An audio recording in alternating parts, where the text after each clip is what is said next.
कृष्णा। तो आप सभी भक्तों का हार्दिक स्वागत है आज के श्री चैतन्य चरितमृत के डिस्कशन में। आज हम लोग चर्चा करेंगे श्री चैतन्य चरितमृत आदि लीला चैप्टर 3 श्लोक संख्या 79 पे कल चर्चा किए थे। आज 80 नंबर श्लोक की चर्चा करें। तो ये प्रसंग चल रहा है। अध्याय का नाम है श्री चैतन्य महाप्रभु के प्राकट्य का बाह्य कारण। और इसमें कविराज गोस्वामी महाप्रभु प्रकट हुए विशेष रूप से संकीर्तन यज्ञ नाम जप की महिमा स्थापित करने के लिए। और जो भी सौभाग्यशाली व्यक्ति होता है भगवान के नाम जप के माध्यम से भगवान का पूजा करता है, वो अत्यंत सुमेधा, अत्यंत बुद्धिमान भी है और असली लाभ को प्राप्त भी कर पाता है। और क्यों वो व्यक्ति सौभाग्यशाली है?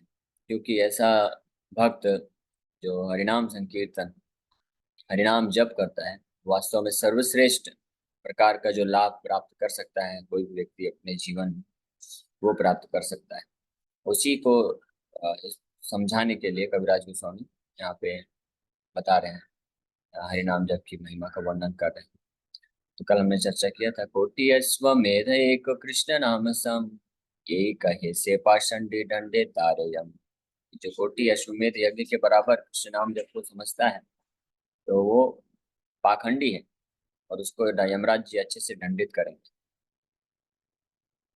यानी कृष्ण नाम के जप, हरिनाम के जप को किसी भी प्रकार के कर्म कांड यज्ञ से तुलना नहीं किया जा सकता है।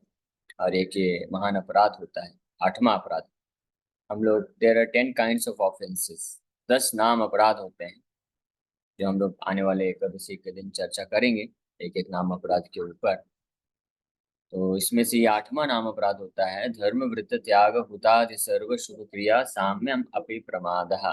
कि जो हरिनाम जप को किसी साधारण या यहाँ तक कि असाधारण धार्मिक यज्ञ, व्रत, तपस्या, दान, ये सब से तुलना करता है, उसके बराबर समझता है। यानी कहने का मतलब है कि कोई भौतिक पुण्य से के बराबर समझता है तो वो भगवान के नाम के प्रति अपराध करता है।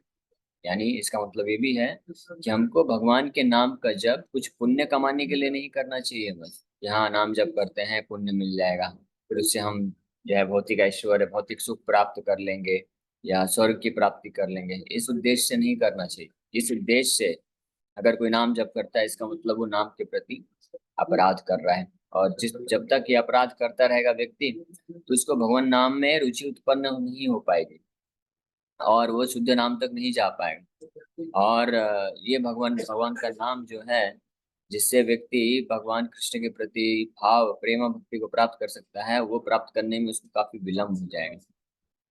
इसीलिए इसी चैतन्य चरितमृत में कविराज गोस्वामी आगे चल के वर्णन करेंगे 7वें अध्याय में आदि लीला के ही कि कोटि जन्म यदि करे, बहु जन्म यदि करे श्रवण कीर्तन तबु धन्य कृष्ण पदे न पाए प्रेम।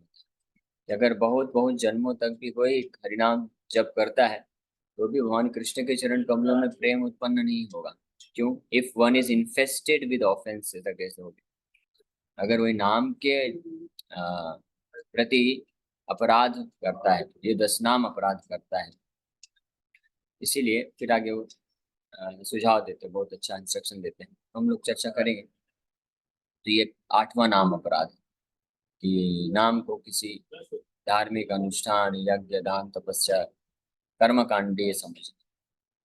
तो इसलिए आप देखेंगे कई कर्मकांडी ब्राह्मण लोग भी होते हैं जो कि नाम जप करते हैं लेकिन फिर भी वो जो है अनर्थों से मुक्त नहीं हो पाते हैं। ईर्ष्या द्वेष की भावना फिर भी बनी रहती है, फिर भी वो वैष्णवों के से घृणा करते हैं, फिर भी वो जो है भौतिक आकर्षण बना रहता है। और इसका ज्वलंत प्रमाण है, देखिए आज भी पूरे भारतवर्ष में कितने सारे लोग हैं जो भजन भजन मंडली होती है, बहुत अच्छे से गा गा के भजन करते हैं, कृष्ण का, राम का नाम जप कीर्तन करते हैं और कथा भी करते हैं, लेकिन फिर भी वो भौतिक आसक्ति बनी रहती है। 4 नियम का कठोरता से पालन नहीं कर पाते हैं और भौतिक धन को प्राप्त करने के लिए वो प्रयत्नरत रहते हैं, उसके लिए ही भजन करते हैं। क्यों? ये नाम अपराध कर रहे हैं इसलिए, और नाम को कोई धार्मिक कार्यकलाप के बराबर समझते हैं इसके कारण। इसीलिए कविराज गोस्वामी हमको शुद्ध नाम जप करने के लिए प्रेरित कर रहे हैं, या शुद्ध नाम की स्टेज पे हम पहुंच सके, इसके लिए यहाँ पे नाम की असली महिमा का वर्णन किया जा रहा है। भागवत संदर्भ ग्रंथिर मंगलाचरणे ए श्लोक जीव गोसाई करियाछिन व्याख्यान। कि भागवत के मंगलाचरण में भागवत संदर्भ, 6 संदर्भ जीव गोस्वामी ने लिखा है, इसमें से एक संदर्भ है भागवत संदर्भ। तो इसके मंगलाचरण यानी प्रारंभ में ही, प्रार्थना में ही जीव गोस्वामी इस श्लोक के माध्यम से भगवान श्री चैतन्य महाप्रभु को प्रार्थना अर्पण करते हैं और इसका व्याख्या देते हैं। In the auspicious introduction to the Bhagavad Sandarbh, Srila Jiva Goswami has given the following verse as an explanation. Antah Krishnam Bashir Gauram Darshitangadi Vaibhavam Kalau Sankirtanadyaisma Krishna Chaitanyam Ashrita. I take shelter of Lord Shri Krishna Chaitanya Mahaprabhu, who is outwardly of a fair complexion but is inwardly Krishna himself. In this age of Kali, he displays his expansions, his angas and upangas by performing congregational chanting of the holy name of the Lord. तो ये जो इस अध्याय का नाम है, श्री चैतन्य महाप्रभु प्रकट हुए हरिनाम संकीर्तन का प्रचार प्रसार करने के लिए, ये भागवत संदर्भ के जीव गोस्वामी के मंगलाचरण में भी ये बात को प्रमाणित किया जाता है, जिसमें जीव गोस्वामी बोलते हैं कि मैं श्री चैतन्य महाप्रभु का आश्रय लेता हूँ। कृष्ण चैतन्य आश्रिता मैं लेता हूँ, जो इज आउटवर्डली, जो बाहर से, अंतः कृष्णम बहिर्गौरम, बाहर से तो गौर वर्ण के हैं, गौरांग इसलिए नाम पड़ा, बाहर से गौर सुंदर, लेकिन अंदर क्या है, श्याम सुंदर ही है, श्याम सुंदर ही गौर सुंदर बन के आए हैं। अंतः कृष्णम बहिर्गौरम दर्शितांगादि वैभवम, और अपने अंग और उपांगों को लेकर के आए, उनको प्रकट किए।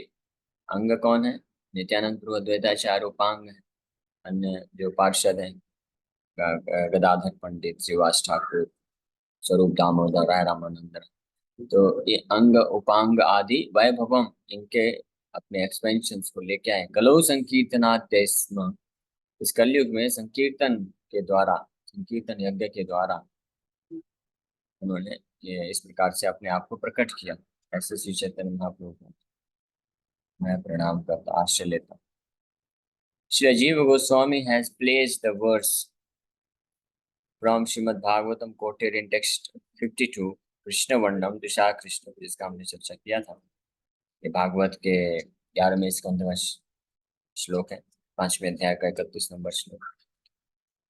तो इसको Shri Jiva Goswami as the auspicious introduction to his Bhagavad Sandarbh or Satsang, he has composed this text 81, which is in effect an explanation of the Bhagavatam verse as the second verse of the same verse.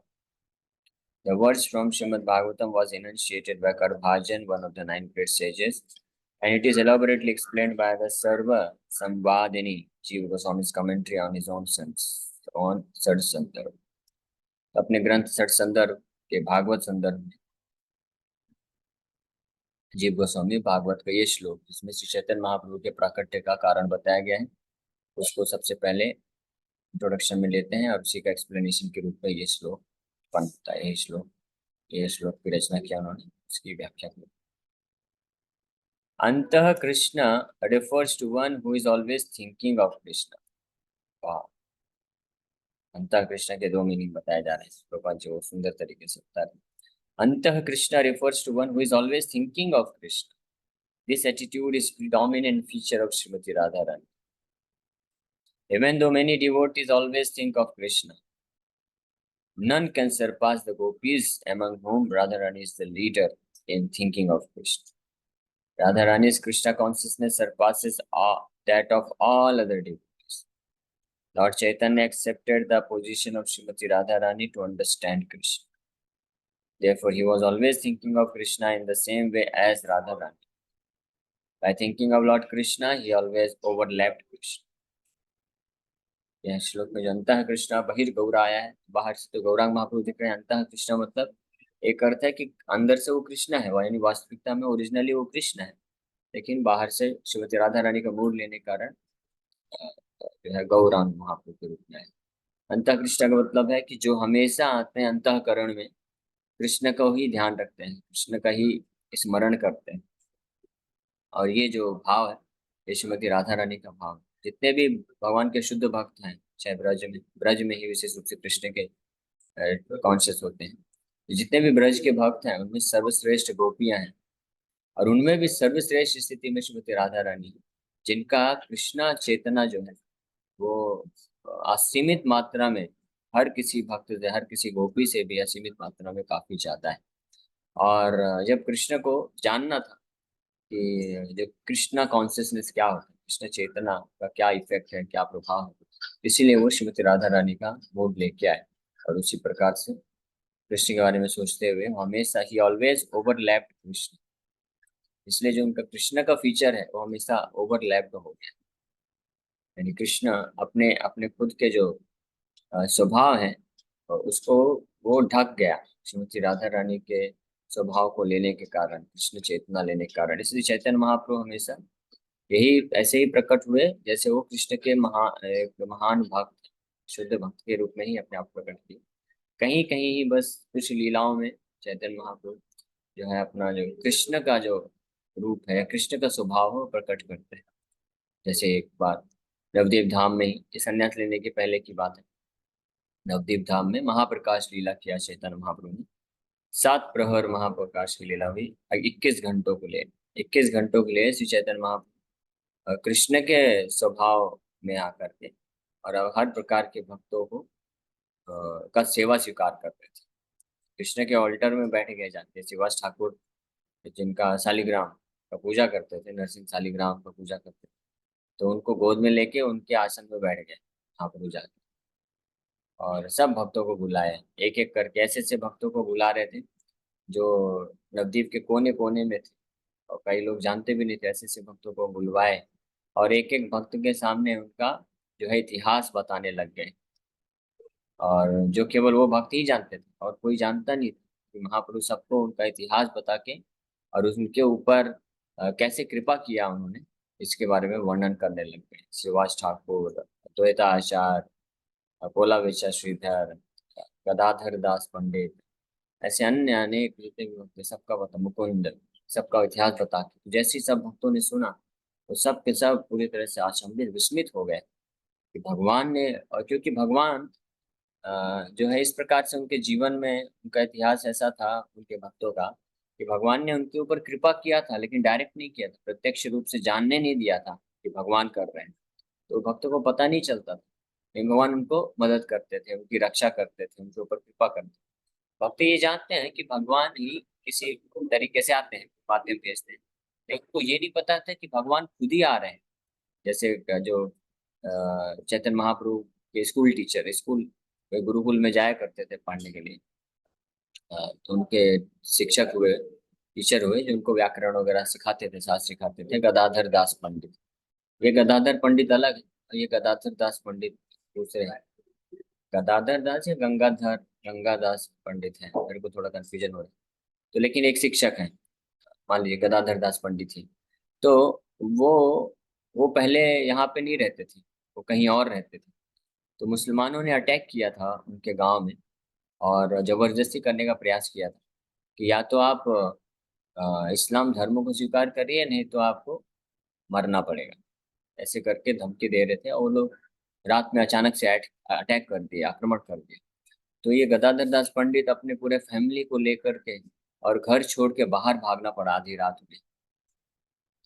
तो बहुत परेशान थे, बहुत दुखी थे और बहुत भय में थे, इनका पूरा का पूरा फैमिली। और भागते भागते भागते भागते ये गंगा के तट पे आ जाते हैं, और उस पार जा नहीं सकते हैं, आधी रात में कौन नाविक मिलेगा। और पीछे लोग मुसलमानों की जो सेना है वो दौड़ रही है, अटैक कर रही है। तो पूरी तरह से भयभीत अवस्था में थे वो। तो उस वक्त देखते हैं अचानक से एक नाविक आता है अपना नाव लेकर के, और नाविक बोलता है कि आप बैठ जाइए, जल्दी बैठ जाइए, मैं आपको उस पार छोड़ देता हूँ। तो ये तुरंत बैठ जाते हैं और नाविक की मदद से आधी रात को वो छोड़ के चले जाते हैं और फिर वापस उस जगह में नहीं आते, कभी वहां से क्रॉस करके फिर ये इधर आ जाते हैं, नवद्वीप धाम में आके वास करते हैं और यहीं पे रहते हैं। फिर बाद में कई वर्षों के बाद श्री चैतन्य महाप्रभु प्रकट होते हैं। तो इस महाप्रकाश लीला में चैतन्य महाप्रभु गंगादास पंडित को याद दिलाते हैं कि याद है कि उस रात को जब आप भयभीत थे, और ये बात उन्होंने किसी को बताया नहीं था ऐसा। तो महाप्रभु खुद बताते, याद है उस रात को जब आप पूरी तरह से भयभीत थे, दुखी थे और आप चिंतित थे और आपका जान खतरे में था। उस रात को, आधी रात को नाविक आता है और नाव में बैठा के ले जाता है। वो कौन है? वो मैं खुद ही था, महाप्रभु बताते हैं। यानी कृष्ण ही खुद आते नाविक बन के, कि गंगादास पंडित भगवान कृष्ण के महान भक्त थे, तो कृष्ण ही आते हैं। जब ये सुनते हैं तो ये बहुत ही गदगद हो जाते हैं, रोने लग जाते हैं और भगवान की कृपा को देखते हैं कि भगवान मुझे बचाने के लिए खुद पर्सनली आए। लेकिन भगवान कई बार भक्तों को आके, अपने शुद्ध भक्तों को पर्सनली आके मदद कर देते हैं, लेकिन अपना आइडेंटिटी, पहचान बताते नहीं। तो भक्त भी जानते हैं कि भगवान ही कृपा की है, भगवान ने किसी को भेजा है, मदद की कर रहे हैं। तो लेकिन ये नहीं जान पाते, कई भगवान जानने नहीं देते कि भगवान खुद ही आके मदद किए हैं। जैसे गोविंद कुंड के पास माधवेंद्रपुरी थक गए थे पूरी तरह से परिक्रमा करते करते। माधवेंद्रपुरी का स्वभाव था, वो कभी कुछ मांगते नहीं थे, भिक्षा भी नहीं मांगते। अगर अपने आप कुछ आ गया सामने से खाने के लिए तो खाएंगे, नहीं तो फास्टिंग करते रहेंगे, चाहे 2 दिन, 10 दिन, 15 दिन, जब तक। और चुपचाप बैठ के भजन करते रहेंगे। तो ऐसे ही भजन कर रहे हैं गोविंद कुंड में, गोवर्धन तट पे। तो भगवान एक गोपाल का रूप लेकर के यार मटकी में बढ़िया दूध भर के लेके आए और उनको दे दिए और उनको पिलाए। तो वो माधवेंद्रपुरी नहीं समझ पाया कि कौन आया, भगवान आए कि नहीं आए। लेकिन बाद में फिर भगवान उनके सपने में आके रिवील करते हैं कि मैं था और मुझे बाहर निकालो, मुझे बहुत गर्मी लग रही है। मुसलमानों ने जब अटैक किया था तो मेरे भक्तों ने मुझे जमीन के अंदर दबा दिया था और वो तो चले गए थे ब्रज को छोड़ करके। तो फिर बोलते हैं कि निकालो। तो फिर जब बताए भी कि कहाँ पे जाके मैं हूँ, मेरे को कहाँ पे दबा के रखा गया है, तो वहां से निकालते हैं। और वही बहुत ही प्रसिद्ध विग्रह हुए श्रीनाथ जी, जो आज नाथ द्वारा में उपस्थित हैं, गोपाल जी के नाम से भी जाने जाते हैं। ये कथा आएगी आगे मध्य लीला में, इसका हम डिटेल में वर्ग चर्चा करेंगे। तो इस प्रकार से भगवान कई बार आते हैं, सहायता करते हैं, लेकिन अपनी आइडेंटिटी को रिवील नहीं करते हैं। तो चैतन्य महापुरुष इस प्रकार से महाप्रकाश लीला में फिर हरिदास ठाकुर को बताते हैं।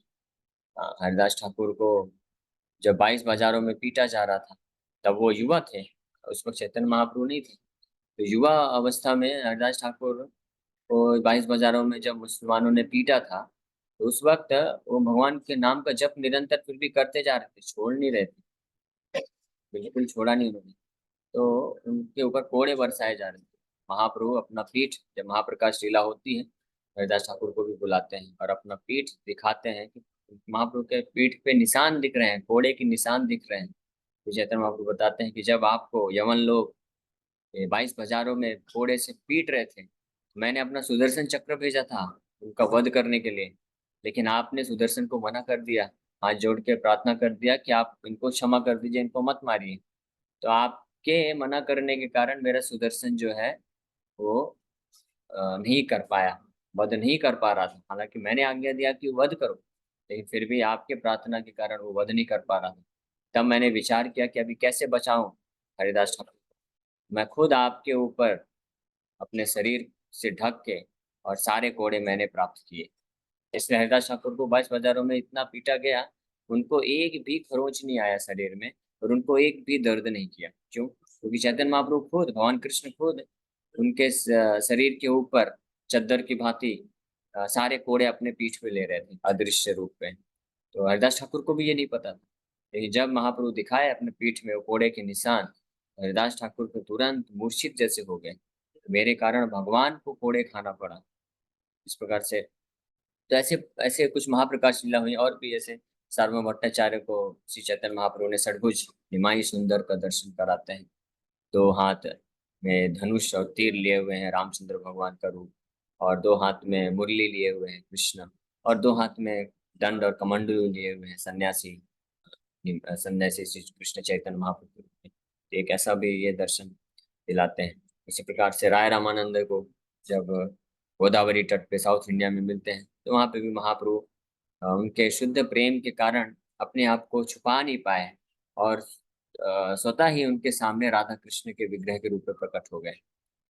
और इसी प्रकार से मुरारी गुप्त जो भगवान चैतन्य महाप्रभु के महान भक्त हुए, मुरारी गुप्त के सामने अपने राम स्वरूप में दर्शन दिए। राम लक्ष्मण जानकी, मुरारी गुप्त खुद हनुमान जी के अवतार है, तो राम के स्वरूप में उनका दर्शन करना चाहते थे, तो राम के रूप में उनको दर्शन प्रदान किए। इसी तरह साउथ इंडिया में एक राम के महान भक्त हुए, उनको भी श्री चैतन्य महाप्रभु राम जी के रूप में दर्शन प्रदान करते हैं। तो इस प्रकार से भगवान कई बार जो है हमेशा ज्यादातर उनकी लीला में चैतन्य महाप्रभु साधारणतया कृष्ण भक्त श्रीमती राधा रानी के भाव में कृष्ण की भक्ति में ही हमेशा लीन रहते थे।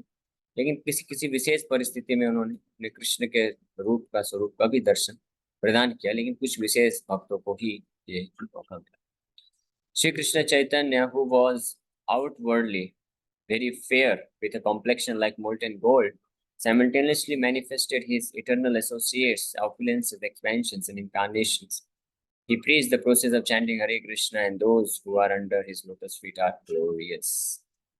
इस प्रकार से चैतन्य महाप्रभु अपने अंग और उपांगों के साथ प्रकट होकर के हरे कृष्ण महामंत्र हरि नाम संकीर्तन को प्रचार प्रसार किए, और जो भी उनके चरण कमलों में आश्रय लेते हैं वो भक्त भी ग्लोरियस हो जाते हैं। धन्य यहाँ चरण वंदे से ही बड़ा धन्य। तो पिछले श्लोक में आया कि जो उनके आश्रय लेता है वो बहुत ही धन्य है। तो संकीर्तन यज्ञ तारे भजे से ही धन्य, बहुत ही सौभाग्यशाली। तो इसी के साथ हम लोग यहीं पे विराम करते हैं। हरे कृष्ण।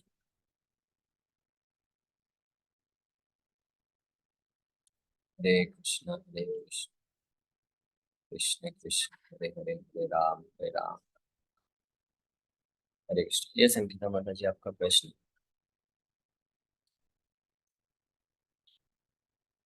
हरे कृष्ण प्रभु जी। हरे कृष्ण। प्रभु जी, जैसे आपने कई बार बताया कि भगवान अपने मतलब अवतार को प्रकट नहीं करते हैं कई बार, तो गुप्त हाँ रूप में जैसे महाप्रभु।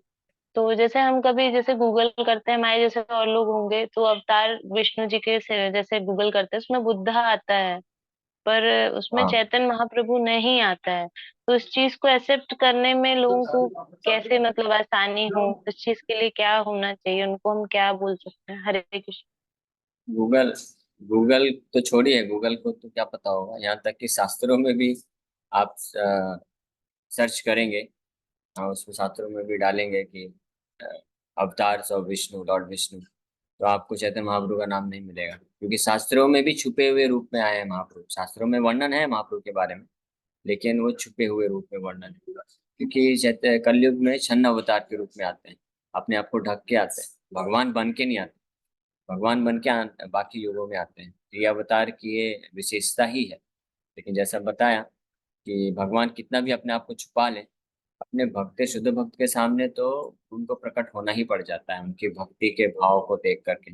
इसलिए महाप्रभु कई जगह प्रकट किए, और कई शास्त्र हैं, अनेकों अनेकों शास्त्र है जहाँ पे श्री चैतन्य महाप्रभु के बारे में किसी में तो डायरेक्टली प्रत्यक्ष रूप से, किसी में अप्रत्यक्ष रूप से उनके स्वभाव गुणों और उनके कार्यकलाप के माध्यम से हमको पता चलता है कि वो भगवान है। 108 उपनिषद में से एक भक्त बता रहे थे, 108 उपनिषद में से कम 73 उपनिषद, 73 उपनिषदों में श्री चैतन्य महाप्रभु के प्राकट्य के बारे में बताया है, किसी में डायरेक्टली और किसी में इनडायरेक्टली। और भागवत में है, महाभारत में। महाभारत भागवत हमने पिछले अध्याय में ऑलरेडी चर्चा की है। महाभारत में वो श्लोक आता है विष्णु सहस्त्र नाम, तो उसमें वैशंपायन ऋषि बताते हैं कि भगवान का एक अवतार होता है जो संन्यास लेता है। अब बताइए कौन सा अवतार है जिसने संन्यास लिया? कोई अवतार और है नहीं, चैतन्य महाप्रभु ही संन्यास लेते हैं। तो जब तक चैतन्य महाप्रभु के बारे में पता नहीं चला, तब तक ऋषि मुनि, बड़े बड़े ऋषि मुनि भी कभी ये समझ नहीं पाए कि ये किस अवतार की बात कर रही है जो संन्यास लिया लेता है। तो इस तरह से ये श्लोक, वैसे और भागवत श्लोक तो हम लोग चर्चा कर ही रहे हैं। सुवर्णम तुषार कृष्ण, भागवत में और भी श्लोक है जहाँ पे महाप्रभु के अवतार का वर्णन, और महाभारत में है। यहाँ तक कि भगवान रामचंद्र की लीलाओं में भी है। अब ये मुझे मालूम नहीं कि ये रामायण में है कि नहीं। ये भगवान रामचंद्र वनवास के टाइम पे एक बार नवदीप धाम भी गए थे, और वहां पे मोद्रुम द्वीप आता है, मोदोद्रुम द्वीप। वहां पे सीता माता और के साथ जब वहां पहुंचते हैं तो वहां पे बहुत ही भगवान रामचंद्र आनंदित हो जाते हैं उस जगह को देख करके। तो सीता माता इंक्वायर करते हैं कि आप इतने आनंद में क्यों दिख रहे हैं। तो भगवान रामचंद्र बोलते हैं कि मैं कलयुग में यहाँ पे अवतरित होता हूँ और क्या करता हूँ, अपने ही नाम का प्रचार प्रसार करता हूँ, अपना ही भक्ति सिखाता हूँ, खुद भी करता हूँ और सिखाता भी हूँ। और एक और विशेष बात है कि मैं इस अवतार में संन्यास लूँ। तो सीता माता जब ये सुनती है तो रोने लग जाती है, बहुत दुखी हो जाती है। प्रभु आप संन्यास लेंगे, मुझे छोड़ देंगे, ऐसा कर फिर वो लीला है बाकी और आगे कभी चर्चा करेंगे। ये भक्ति विनोद ठाकुर वर्णन करते हैं। तो ऐसे अनेकों अनेकों ग्रंथ हैं, लेकिन जब श्री चैतन्य महाप्रभु उपस्थित थे तो ये सारे शास्त्रों के प्रमाण जो है ढक गए थे। महाप्रभु के बाद फिर उपनिषदों और शास्त्रों को पढ़ के सब भक्त लोग आइडिया लगे श्री चैतन्य महाप्रभु को पढ़ के। तो शास्त्रों में भी ये गोपनीय है, साधारण जनता को, साधारण लोगों को इतनी आसानी से पता नहीं चल सकता।